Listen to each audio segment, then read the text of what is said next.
Welcome everybody to the second day of our conference on business law and the transition to a net zero carbon economy. As you all know, this is the annual conference of the Oxford Business Law Blog. And given the pandemic, we decided to make this a joint conference of all the institutions that are represented in the board of editors of the blog, which is of course the Oxford Law faculty, but also the National University of Singapore, University of Hamburg, and Freie Universität Berlin.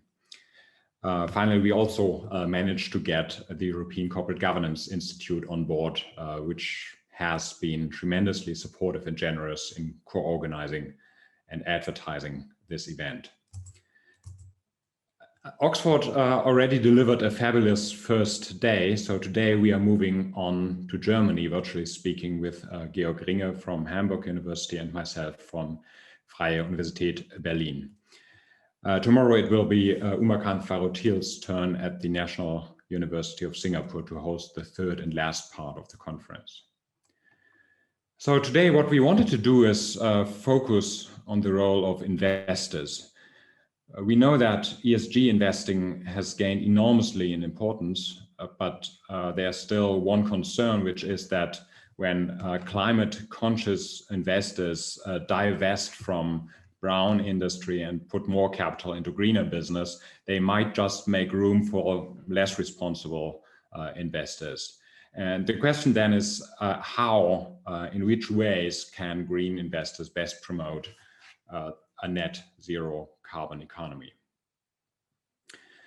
The issue is captured in the title of the presentation today, Exit versus Voice, a paper by Oliver Hart and his two co-authors, Eleonora Boccardo and Luigi Zingales. Oliver has very kindly agreed to present their paper, and he is, of course, from Harvard University. He's also a fellow research member of the European Corporate Governance Institute and a fellow of many highly prestigious research institutions. After that presentation, we'll have Laura Starks, who will immediately take over and deliver her comments. Laura is from the University of Texas at Austin, and she's also a research member of the ECGI. We have seen yesterday that our schedule is obviously extremely tight, and so we won't have enough time to cover all questions. I would nonetheless encourage you to use the chat function, but if you do so, please direct your comments and questions to the audience at large, not just the panelists and discussants, so that everyone can follow the discussion. Also, let me remind you that there is an opportunity later on to meet and continue the conversation more informally and at an individual level. With these technicalities out of the way, I'd like to turn over to Oliver Hart, and I am looking forward to his presentation and then the comments by Laura. All right, so in recent years, companies have come under increasing pressure to pursue ESG goals, and in the first slide there's some numbers there supporting that, but we all know it. We read about it every day in the newspapers. Now, some people are being active in this area for moral reasons. So some people divest or boycott because they don't want to be associated with a dirty company. But others are consequentialists. That is, they do this in order to have an effect. And that's what this paper is about. We try to analyze theoretically what impact people can have by doing various things. And in order to explain activism, in the economy that I'm going to construct, the model, if people are purely selfish, they will not get involved in these activities. So in order to explain social activism, we introduce the idea that people care about other people. So we represent this as a person when they are taking an action, they consider the effect on them, that gets 100% weight, and then the effect on everybody else, which gets a weight lambda, which is less than 100% typically, somewhere between lambdas between 0 and 1.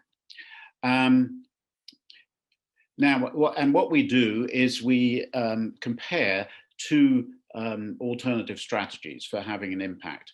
One we call exit, and the other one voice. So exit covers divestment from dirty or polluting companies. It also covers boycotts, consumer boycotts, and actually worker boycotts too. Voice, that corresponds to you don't get out of a dirty company, but you try to change it by engaging with management. And so we're interested in comparing how these two two strategies work in a competitive economy. And just to sort of foreshadow what we find, the punchline is that exit is less effective than is often thought, and voice is more effective than is often thought. Those are the main conclusions of the paper. Now, time is short, but I want to give you a sense of the analysis and certainly the model. So here is the model. It's a 3-date economy. Firms set up at date 0. Production decisions are made at date 1, and at date 2, production and consumption actually occur. And also there's some uncertainty which runs through from date 0 to date 2, but it's resolved at date 2. There are 3 distinct groups in the economy: entrepreneurs, investors, and consumers. At date 0, entrepreneurs set up firms. Each firm has a setup cost of F. And then once you've set it up, it has a 0 marginal cost up to a capacity constraint, which we take to be 1. We're doing this because we want firms to remain small and therefore be competitive. Now, entrepreneurs don't have any money themselves, so the way they finance the fixed cost at date 0 is by selling shares to investors. They then put managers on an incentive scheme to maximize value. And the idea is at date 0, any sort of problems with the environment, pollution, dirt, etc., are not in people's minds. So this is an economy where people only learn about climate change at date 1.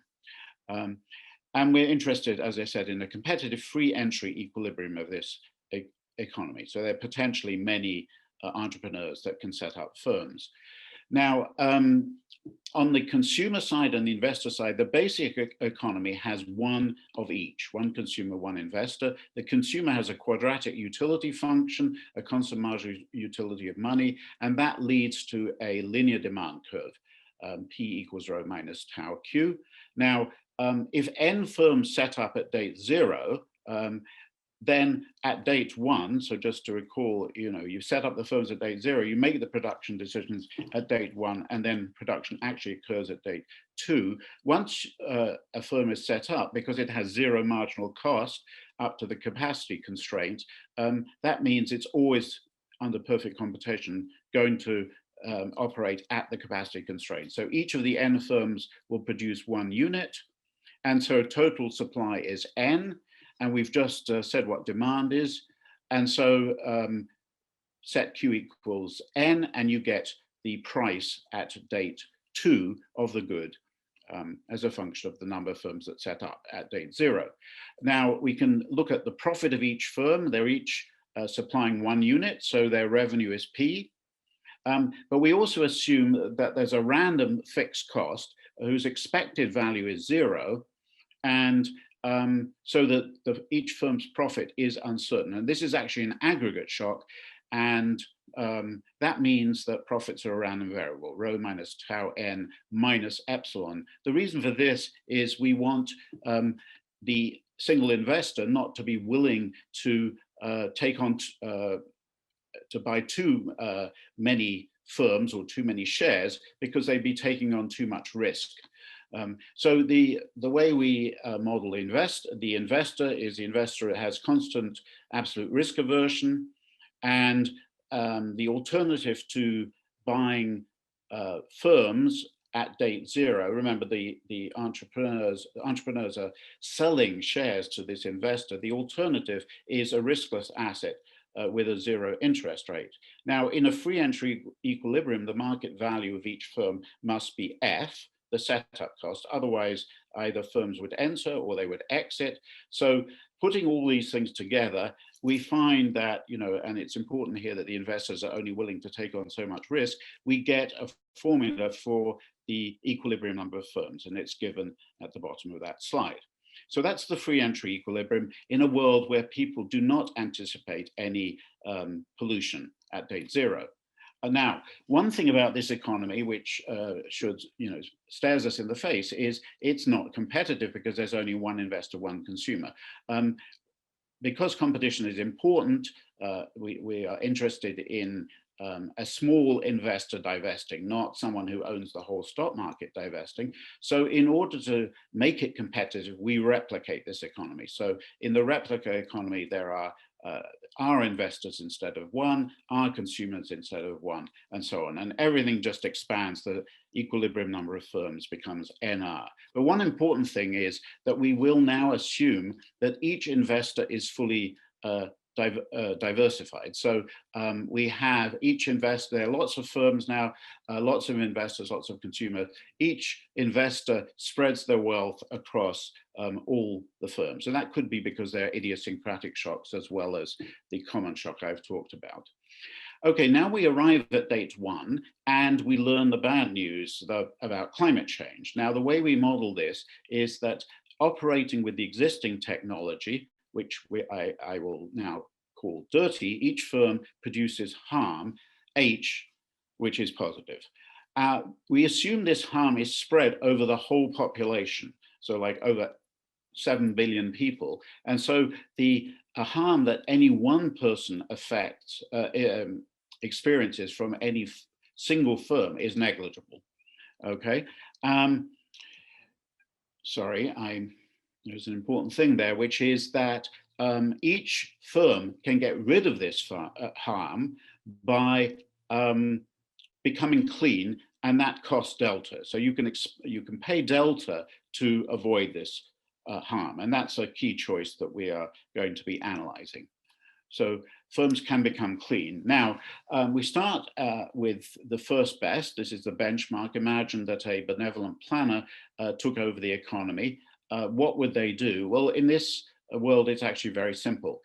Each firm that has set up at date zero harms the economy by H if they remain dirty, but that can be avoided at a cost delta. So it becomes a simple cost benefit analysis. If H is bigger than delta, then the planner will make all the firms clean. If H is less than delta, she will leave all the firms dirty. Now we're interested in the rest of the paper in what happens if there isn't a planner. So, the planner's out to lunch, the government's out to, is not operating. And so what we're interested in is how well can private action work? Okay, so let's start with divesting. Now, I want to consider an equilibrium of this economy where some firms are dirty, but some firms have become clean. And the way that works is we're imagining some investors announce at date one, before firms have decided whether to spend the delta, they announce, I'm only going to buy shares in clean firms. So in other words, I have a fully diversified portfolio. I'm going to sell all my shares of dirty firms and invest only in clean firms. Some people announce that, some people don't. And we're interested in what the equilibrium looks like. Now, in an equilibrium where we see both clean and dirty firms, they must have the same market value because we've assumed that firms are being operated by managers who are maximizing value. Remember, that was those people were installed at date zero. And so, if there was any difference in the value of one, if dirty firms were selling for more, then clean firms would switch to dirty and vice versa. So in this interior equilibrium, the two types of firms have the same value. At the same time, the clean firms are less profitable because they are incurring this cost delta. And their profit, they're each selling one unit at date two. So revenue's the same, but higher costs. So this is the dilemma that someone who is now thinking, should I announced that I was only going to buy clean shares, Do I want to stick with that, or should I change my announcement? Well, you are losing something by only buying clean firms, because, to repeat, you're buying something which is less profitable at the same price. We can actually compute how much you're losing in certainty equivalent terms, and it's in the paper, and you get a formula for it. Now, our investor who is socially responsible, remember I said everybody here looks at the impact of a decision on themselves, that gets weight 1, and then on everybody else that gets weight lambda. And lambda is distributed in the population. So some people may have high lambdas close to 1, they're altruistic, and some people might have lambdas close to or equal to 0, they're very selfish. So this person puts weight 1 on this the loss to them from buying the expensive the stuff which is at the same price but has less profit associated with it. What is the gain to them from divesting? So think of it, you're someone who's just on the margin, you're thinking, shall I divest or shall I not? Well, the impact on everybody else is the following. When you divest, that will have a small impact on the price of the shares of dirty firms. They'll go down a bit because you're selling, and you're going to buy the clean ones, so they'll go up a bit. And that means that managers, seeing the discrepancy, there will be a small movement in the direction of clean firms, right? Because they are now more valuable. And so you will have that small impact.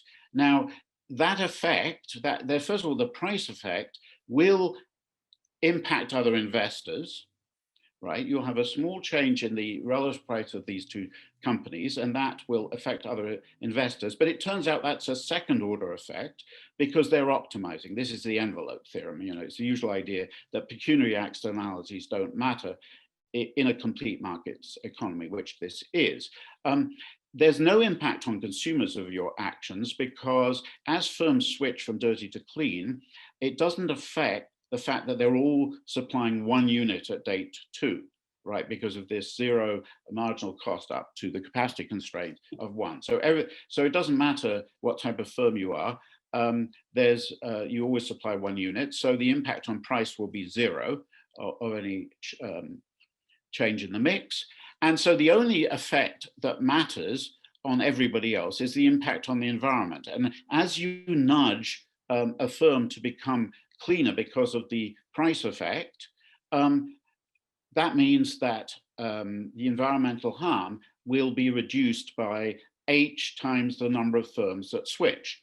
Okay, so we do this calculation, and what we find then is, look at star. I don't expect you to understand the terms there, but the point is on the left-hand side, you have the direct effect on the divestor herself, and then on the right-hand side, you have the effect on the environment multiplied by lambda, her pro-social parameter. And so bottom line, she will choose to divest as long as that inequality holds. That inequality, by the way, depends on how there's a mu there, which is the fraction of other people who are divesting. So, you know, it's all interconnected, and you have to go and solve for the sort of the Nash equilibrium. And let me highlight the main result we get. The main result we get is that if people are not very altruistic, and what I mean by that is the majority of investors have a lambda, their pro-social parameter, which is less than or equal to 1/4. If that's the case, and if pollution is not very inefficient, so H is bigger than delta, which means the planner would want firms to become clean, but it's less than 2 delta, so not terribly inefficient, then the only equilibrium is one where socially responsible investors do not divest. In other words, when they do the cost benefit calculation, they decide it's not worth it. And so the only people who will be divesting will be moral investors, that is, people who divest out of principle. Now, before I go on, let me just very quickly say that it turns out that in some cases, you get too much divestment. So they're not in this result I just talked about, but this is a world where actually, if people's lambdas are higher, are still less than 1, you can find situations where people divest and push firms to become clean, even though H is less than delta, so a planner would never do it. Okay, we analyze boycotting and get similar results. Under reasonable assumptions, it's just not in anybody's, in the interest of a consequentialist to actually go through with this. Now, let me come to the second part of the paper, and I hope I'm doing okay for time. Engagement, the alternative to exit as a way to put pressure on managers is to engage with them directly. So we now analyze this, and the way we do it is we just imagine that we're at date 1, and some firms have opted to install the clean technology and others haven't. And we imagine that one of the dirty firms, this decision comes up for a vote. So it hasn't made a final decision yet, but now the shareholders have an up or down vote on whether their firm should become clean. Okay, so this is the way we model engagement. And remember, people are very well diversified. So we have a lot of shareholders, each with a very small shareholding in this firm where the vote is going to be taken. Now, we suppose that when people vote, they vote as if they're pivotal. So obviously, it's very unlikely that your vote is going to make a difference if there are many shareholders, as there are. But the only time your vote matters is if it does make a difference. That's the only case where it matters, is when you're pivotal. So you may as well vote as if you're pivotal. In other words, you may as well vote the outcome you would like to see enacted. Okay, so we go through the same logic. We look at a socially responsible investor and we ask, well, suppose you vote clean and clean happens. First of all, what's the impact on you? Well, this firm, if it goes clean, it's going to incur an extra cost delta, right? That's the clean technology cost, which reduces its profit and its market value by delta. So you will take a capital loss. However, you have a very, very small shareholding in this firm. So the capital loss effect for you is like, 1 penny. It's negligible. Now, what about the effect on everybody else? Well, first of all, there's the impact on your fellow shareholders. So they own all of the rest of this company, the 99.9999% you don't own. And you put some weight on that. They're going to experience a capital loss of delta, right? And so that matters to you. What about the effect on on consumers is zero because of what I said before. Firms continue to supply one unit, whether they're clean or dirty. So the price at date 2 doesn't change. And then we have the impact on the environment. Obviously, if this firm becomes clean through a vote, that's going to save the environment by H. So that's actually it. What you're now looking at then, as far as the effect on everybody else is concerned, is minus delta on your fellow investors plus H on the environment, and all that gets multiplied, gets weighted by your prosocial parameter lambda. So what you're looking at is lambda H minus delta, plus, of course, the direct effect on you, but that's just 1 penny, so we can ignore that. So we get a rather striking result, which is that even if your lambda is small, as long as it's not, zero, or incredibly close to zero, as long as you're somewhat prosocial, you will vote clean if H is bigger than delta, and you'll vote dirty if H is less than delta. In other words, you will behave just like the social planner. We get a remarkable, I think it's a pretty striking result, which is that these voters actually end up doing the right thing. So that actually is really the bottom line of the paper, that the two bits together. Exit didn't look so good. People wouldn't bother with it. Voice through a vote leads to a very good outcome. So Andreas, can you tell me how I'm doing? I'm pretty much finished, but I can just sum up or not? I think you're doing very well. You have consumed 20 or 20 minutes, which is great. All right, well then I'll just make a few other remarks. Limitations of the analysis. Okay, there's some important things we're not capturing here. with exit, with divestment and boycotts, there's a social element which can be very important. There can be a social campaign which accompanies an individual divestment or boycott decision. And what we may find is that people join in. Their preferences may change. It becomes the thing to do to boycott this product. And you get caught up in this social movement. And that we're not capturing here. And that can be very important and can make exit more effective than we are suggesting. We also are assuming voice is possible through this vote, but of course, in practice, it may be quite difficult to exercise voice. Although, by the way, you know, institutions can play a great role here. Institutions like BlackRock, which represent, or Vanguard, or whatever, State Street, the big ones, they represent lots of little shareholders, and they can vote on their behalf, as is happening, I believe, today with respect to Exxon. There's a big vote happening, and we see institutions actually perhaps vote. It seems like they're going to vote to put in a dissenting group of people to the board, and vote out the incumbents. But one of the things that I think my co-authors and I think is important is that an institution should actually find out what their investors want, as opposed to Larry Fink just voting the way he thinks is right. But of course, there are cases where voice is infeasible, probably, or at least this kind of voice. If you have an insider who owns a majority of the votes, as with Facebook,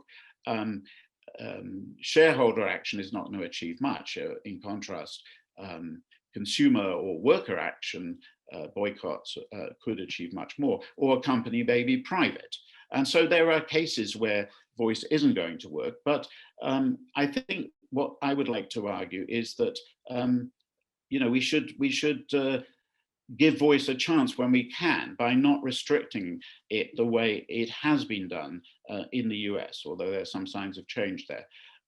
So actually, all right, so let me just end with the message of the paper, I think, which is engagement should be made easier, not more difficult. Thank you, let me stop there. I want to thank the organizers for inviting me to discuss this paper. I really enjoyed it quite a bit. And but since I have been given very limited time, I'm going to go through this very fast and just try to bring up some questions that might be helpful for the discussion. So to me, the most important takeaways of the paper were, first of all, it's just this elegant theoretical paper that gives us new insights into considering firm stakeholders' decisions in light of climate concerns. And I will say that one problem with such an elegant theory is that everyone wants more from it. Well, what if this happens? What if that happens? So I'm going to do some of that too. So I think the key difference from other work in this area is that corporate managers are not the socially responsible actors in this theory. The social responsibility comes from investors, consumers, and workers.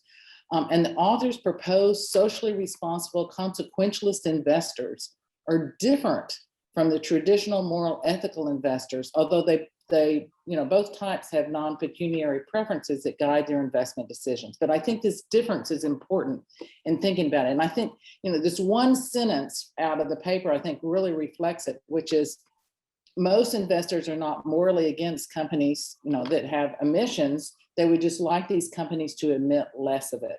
And I think this also reflects why voice should hold out over exit for these consequentialist investors.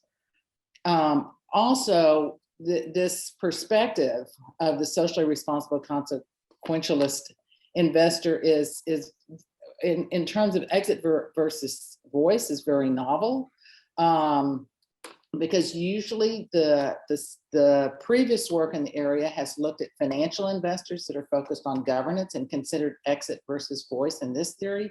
So it's very different from the extensive previous theoretical empirical literature on investors' exit versus voice for governance purposes. It's also, this conclusion of voice over exit is consistent with previous empirical findings in terms of what institutional investors choose to do, whether for governance or for climate-related concerns, and I won't go through it since I don't have enough time.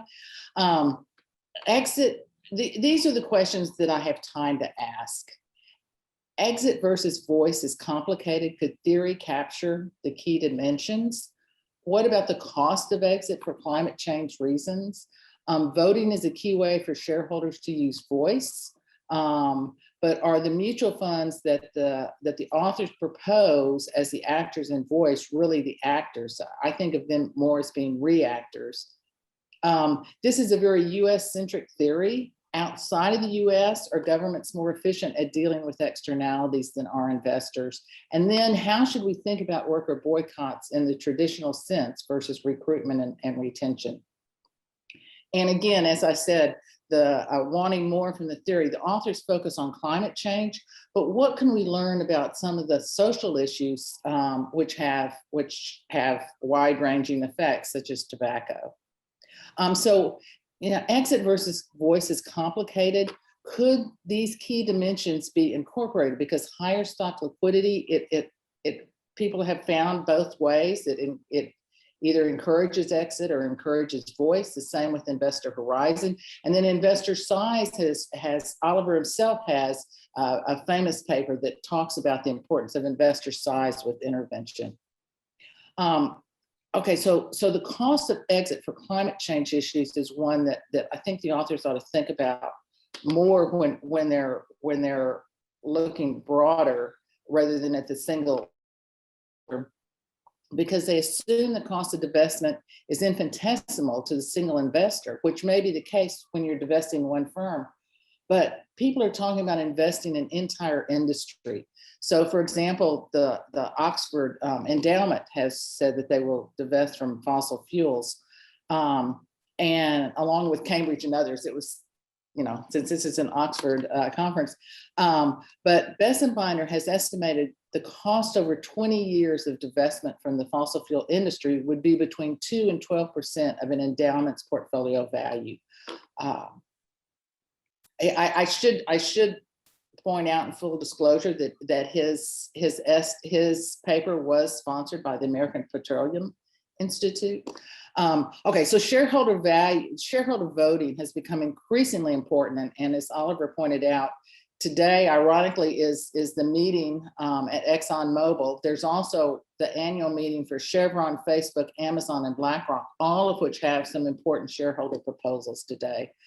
But mutual funds are not the prominent shareholder proposal submitters, but they are important in terms of voting, although they've just recently changed their voting. So in the last proxy season, BlackRock voted only 6% in favor of environmental proposals.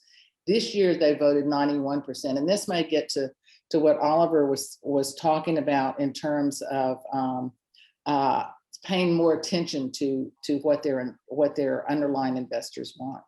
Again, I've already talked about this, that just can we think more about government versus investors, which is more efficient outside of the US.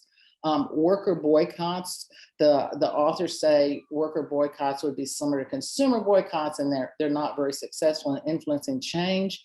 But the millennial generation, which is soon going to be 75% of the workforce, purportedly has strong feelings about a company's environmental agenda, and recruiting and retention of that group could be important, which would have an effect of worker boycotts.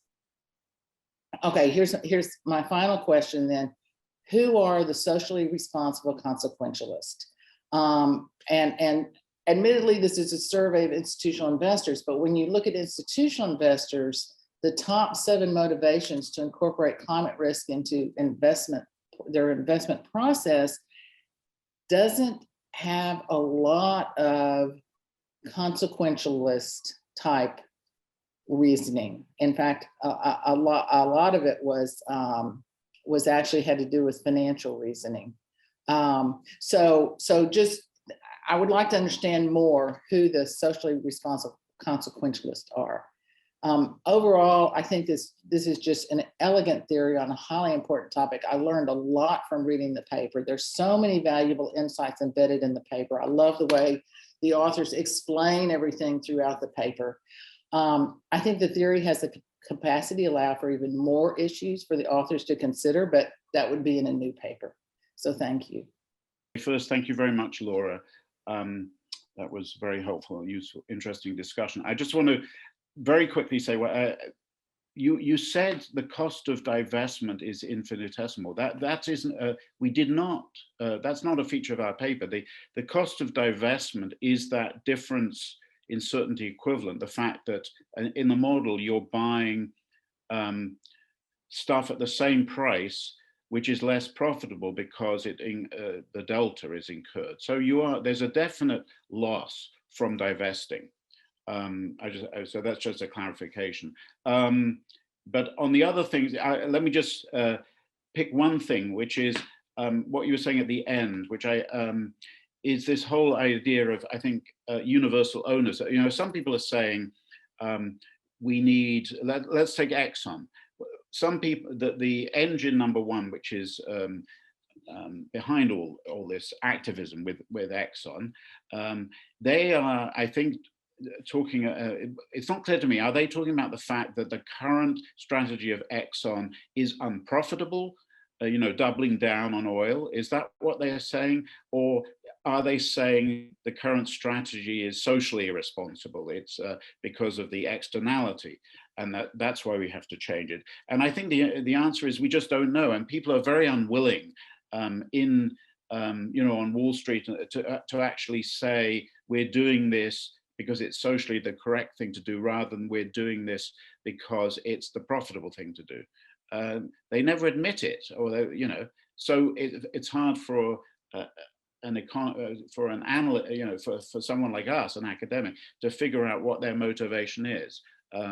But yeah, so I just don't know. I think the social thing should be important, as well as, you know, so even if becoming cleaner is less profitable, which it is in the model, the shareholders may still want to do it because they are, you know, they're not just concerned with money themselves. They care about other people. Hey, thanks very much. So I thought we should take two questions. One is Eric Talley, because he raised one issue, which is voice and how that actually works. And also Martin Schmalz, who made a point about how important or how restrictive the assumption of the competitive economy is in the model. So Eric, would you like to just briefly raise your point so that Oliver can react? Yeah, sure. First, Oliver, super cool paper. I really enjoyed reading it. I liked the presentation. The key question was just about pinning down voting equilibria in the model. That there's a, you know, it's a not unconventional assumption of sincere voting, as if you were the pivot. As I think you know, that can be a pretty fragile restriction, and sometimes it can blow up on you, particularly when there are a lot of other issues at play, or it's costly to show up and vote. And I'm just trying to get a sense of you know, how robust that assumption is when you start messing around with aspects of the model. Thanks. Well, thank you, Eric. That's obviously an important question. I'm not sure I can give a very good answer. I think maybe you know this literature better than I. Of course, I mean, if you have several things going, are you concerned about more than one issue being voted on? Sorry, yeah, that can definitely be one of it. And then the other thing is that if there, you know, if it's costly to show up and vote, then that can sort of throw off your weak preference to vote as a pivot. Right. Yes. The cost of voting, that clearly is important, because in this, I mean, the way the model works, you're a very small shareholder, and we're assuming you vote the way you want it to happen, but the chance of you being pivotal is very, very small. So of course the question is, why do you bother at all? And I mean, the only answer I have to that is I think that institutions can make it easier for people, and technology can make it easier for people to vote. So, you know, once upon a time you had to show up at the meeting, I guess, a long time ago. Then we have proxy voting. Now we have, you know, with modern technology, you just do it on your phone or something. I think all these things, you know, are going to be reducing the cost of voting. And I think, since we keep on hearing that millennials are really into these things, I can certainly imagine a situation where people actually do it. I mean, like you, we own shares in things. I usually ignore the votes that come along because they are, totally pro forma. You're just voting for the incumbents and all that. But if there was a climate thing very clearly laid out, I think I would vote. And not just because I've written I'm writing this paper, but and I think in the future people, may do it.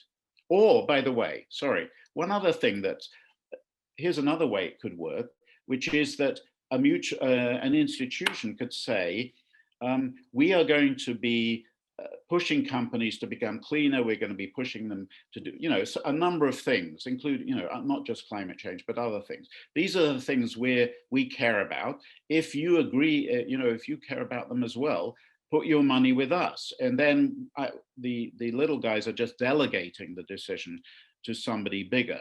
I think that could also be a way forward. So thanks very much.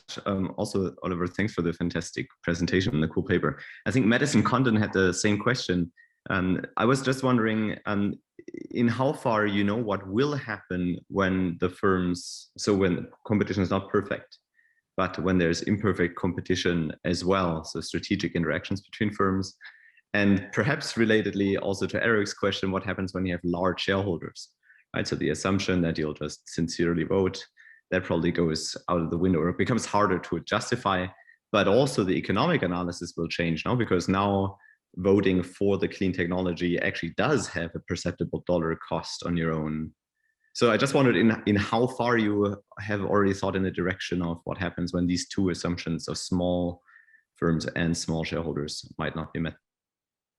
Okay, good questions, Martin. First, let me do the second one first, which is it's not difficult to bring in large shareholders, and you're absolutely right. You get the result is going to be that the lambda of the large shareholder has to be pretty large for them to do the right thing, because they are bearing a big financial cost.